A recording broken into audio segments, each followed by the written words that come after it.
अभी 6 वोट में सिर्फ अकेले वोट डाल रहे हैं। 2003 में इनका नाम है और ये वोट 5 वोट नहीं डाल पाए। इसलिए हम इनको समझा रहे हैं कि आप जाइए, जो BLO है, दीदी मैं आपसे बात कर रहा हूँ, BLO है उनके पास जाइए, इसको लेके बोलिए 2003 में वोट दिया, अभी तो जिंदा है ना ये।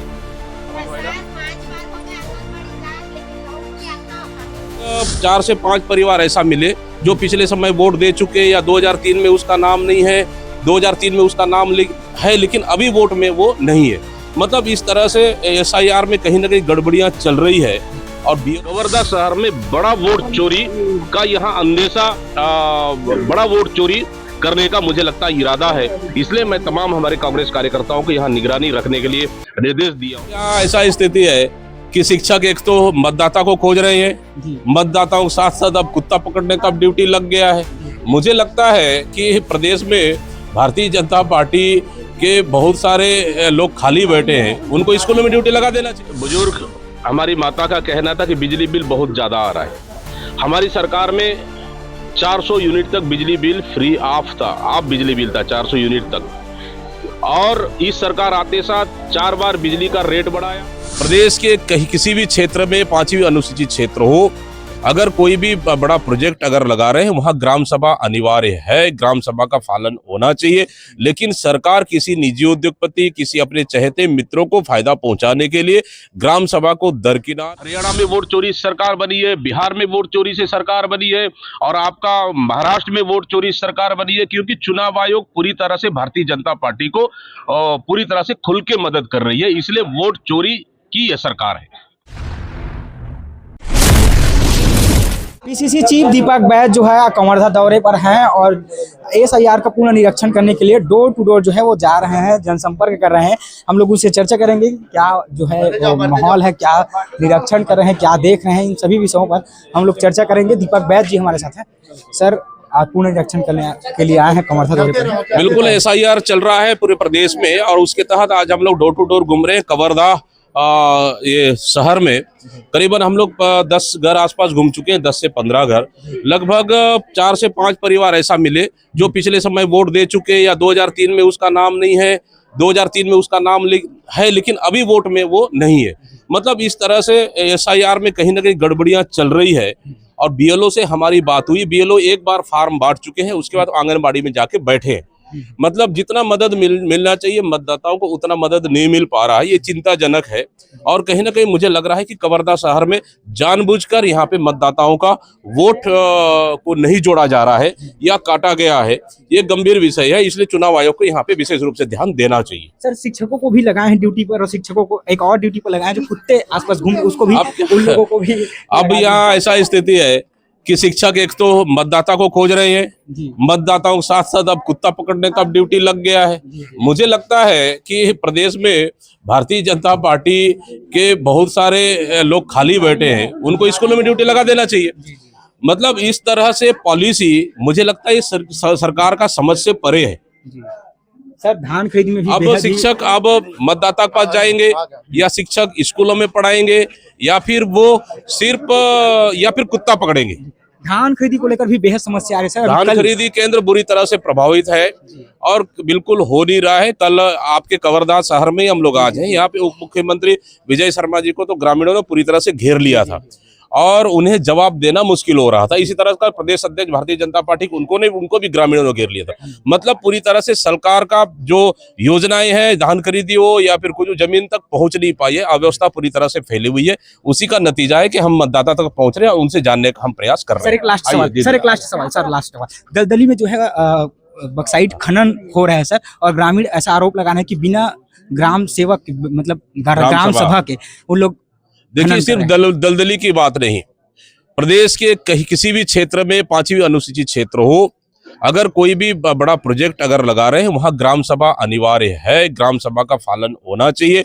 लेकिन सरकार किसी निजी उद्योगपति, किसी अपने चहेते मित्रों को फायदा पहुंचाने के लिए ग्राम सभा को दरकिनार कर उनकी माइंस को, खनिज संसाधन को हड़पा जा रहा है। निश्चित रूप से दलदली के किसानों को एक होकर मजबूती के साथ ग्राम सभा में हिस्सा लेकर या फिर सरकार के खिलाफ लड़ाई लड़नी चाहिए। देखिए ये हैं दीपक बैज जी जो कवर्धा दौरे पर हैं और कवर्धा दौरे में लगातार जो है एसआईआर का पूर्ण निरीक्षण कर रहे हैं। साथ ही साथ धान खरीदी को लेकर भी तंज कसे हैं। साथ ही साथ जो दलदली में जो है उत्खनन को लेकर बिना ग्राम सभा के लोगों से परमिशन लिए बिना जो है उत्खनन का कार्य प्रारंभ कर रहे हैं, जिसके चलते आज दीपक बैज ने बयान दिया है। आगे अब देखिएगा वीडियो में क्या कुछ और बोले। कवर्धा में भी आपने ये सर्वे देखने के लिए निकले हुए हैं, क्या दिख रहा है आपको, कैसे चल रहा है? पूरे प्रदेश में एसआईआर का काम चल रहा है चुनाव आयोग द्वारा।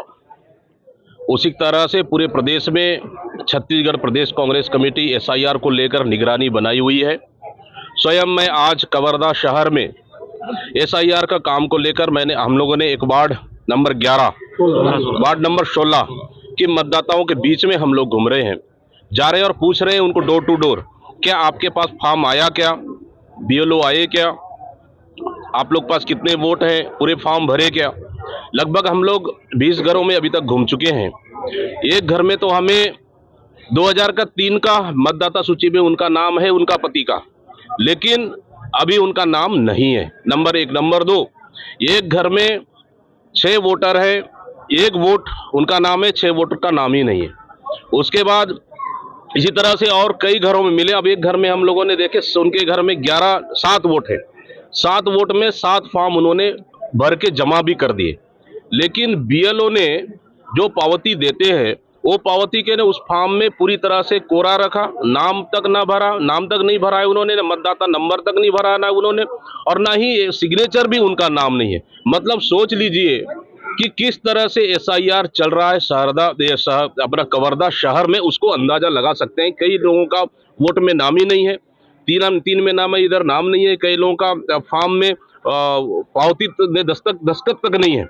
मतलब सीरियसली कैसा चल रहा है कवर्धा शहर में एसआईआर, इससे अंदाजा लगाया जा सकता है। मैं आपके मीडिया के सामने गया था और साथ ही मुझे लगता है कवर्धा शहर में यहाँ एसआईआर ठीक ठाक नहीं चल रहा है और कहीं ना कहीं कवर्धा शहर में बड़ा वोट चोरी का यहाँ अंदेशा, बड़ा वोट चोरी करने का मुझे लगता है इरादा है। इसलिए मैं तमाम हमारे कांग्रेस कार्यकर्ताओं को यहाँ निगरानी रखने के लिए निर्देश दिया हूँ और साथ ही चुनाव आयोग को भी यहाँ कवर्धा शहर में और निगरानी के साथ अच्छे से बार बार मतदाताओं तक पहुँचने की आवश्यकता है, जो अभी तक बीएलओ नहीं पहुँच पाए। लाभ मिल रहा था, अब नहीं मिल पा रहा, क्या कहेंगे? मैं अभी हमारी माता बहनों से चर्चा हुआ, एक बुजुर्ग हमारी माता का कहना था कि बिजली बिल बहुत ज्यादा आ रहा है। हमारी सरकार में 400 यूनिट तक बिजली बिल फ्री ऑफ था, ऑफ बिजली बिल था 400 यूनिट तक, और इस सरकार आते साथ 4 बार बिजली का रेट बढ़ाया। उसके बाद बिजली बिल उन्होंने पूरे 400 यूनिट बिजली बिल हाफ योजना खत्म कर दिया और स्मार्ट मीटर लगाकर बिजली चोरी कर रही है। तीनों तौर से जनता को पूरी तरह से लूटने का काम कर रही है। कांग्रेस के दबाव में उन्होंने भले 200 यूनिट तक बिजली बिल ऑफ करने का घोषणा की दिसंबर के महीने से, लेकिन अभी भी उससे कुछ राहत नहीं मिलने वाला है। इसलिए 400 यूनिट तक बिजली बिल ऑफ योजना लाना चाहिए सरकार को। इसके लिए हम दबाव बना रहे। कहीं ना कहीं बिजली और कोयला सस्ता होने के बाद भी यहाँ छत्तीसगढ़ की जनता को बिजली के नाम से लूटने का काम ये सरकार कर रही है। देखिए ये एसआईआर पूरे राज्यों में देखेंगे, ये सरकार वोट चोरी से बन रहा है। इसलिए हम छत्तीसगढ़ में इस सरकार को वोट चोरी नहीं होने देंगे। इसलिए हमारा कार्यकर्ता और स्वयं मैं प्रदेश अध्यक्ष होने के नाते मैं डोर टू डोर घूम रहा हूं, और ताकि मतदाताओं के बीच में हम जाएं, उनका वोट सुरक्षित रहे, नए मतदाता जुड़े, जो फर्जी वोटर है उनको बाहर करें और जो मृत्यु हुई है उनको बाहर करें। इनको निगरानी के लिए मैं स्वयं घूम रहा हूं और पूरे हमारे तमाम टीम भी हमारे घूम रही है। और कल सचिन पायलट जी भी आ रहे हैं, कल धमतरी, कांकेर और जगदलपुर भी एसआईआर की बैठक वो लेंगे। बिहार चुनाव में भी वोट चोरी हुआ है? बिल्कुल, हरियाणा में वोट चोरी से सरकार बनी है, बिहार में वोट चोरी से सरकार बनी है और आपका महाराष्ट्र में वोट चोरी से सरकार बनी है, क्योंकि चुनाव आयोग पूरी तरह से भारतीय जनता पार्टी को पूरी तरह से खुल के मदद कर रही है। इसलिए वोट चोरी की यह सरकार है। जी, महिलाएं शराब भट्टी को हटाने की मांग कर, बिल्कुल, साथ ही बिजली बिल के साथ यहाँ की महिलाएं अभी नया शराब भट्टी यहाँ सरकार खोल रही है, उसका वार्डवासी, क्षेत्रवासी, शहरवासी खुलकर विरोध कर रहे हैं। और यहाँ के उप मुख्यमंत्री के पास 2 से 3 बार भी जा चुके, आश्वासन के सिवाय कुछ नहीं मिला। इसलिए मैंने कहा है कि शराब भट्टी हटाने के लिए आम जनता के साथ कांग्रेस लड़ाई लड़ने को तैयार है। इसलिए शराब भट्टी के लिए हर तरह से लड़ाई लड़ी जाएगी।